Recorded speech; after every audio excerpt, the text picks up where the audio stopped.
Hey friends, so we've got a question in the forum today in the macro and script help section for the track input not working. So this user says that he's been using the script for a long time, but he updated SoundFlow. He may have also updated Pro Tools in the process here, but somehow this script has stopped working. So he's saying that in line 22, there's this error that it could not find the track input button. And he's provided this script here that seems to select the tracks that are in the group mix print, and then it tries to toggle the track input button.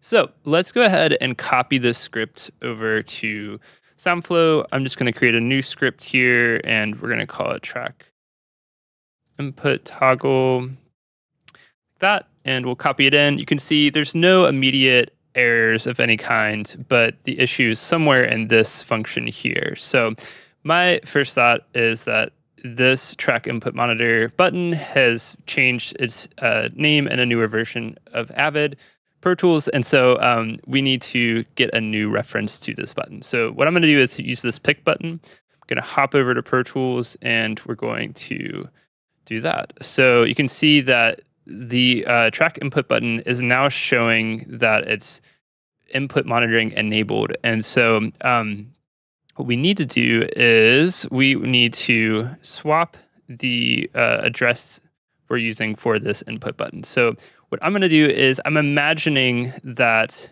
if I do a pick action again, and this is disabled, that it's actually going to say disabled. Yeah, so it does.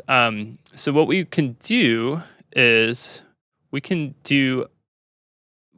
take this line here, we can copy it down. I'm just going to comment that one out.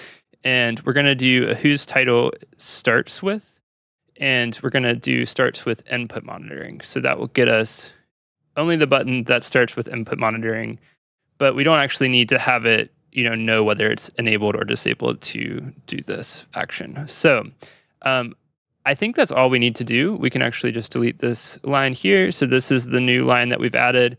And to test this, I am going to need to create a group that is called mix print, like that. And now I can assign a keyboard trigger here. I use Control X for pretty much everything. But so now this is going to select the tracks in the group mix print, and it's going to then try to toggle the input. So let's see if it does it.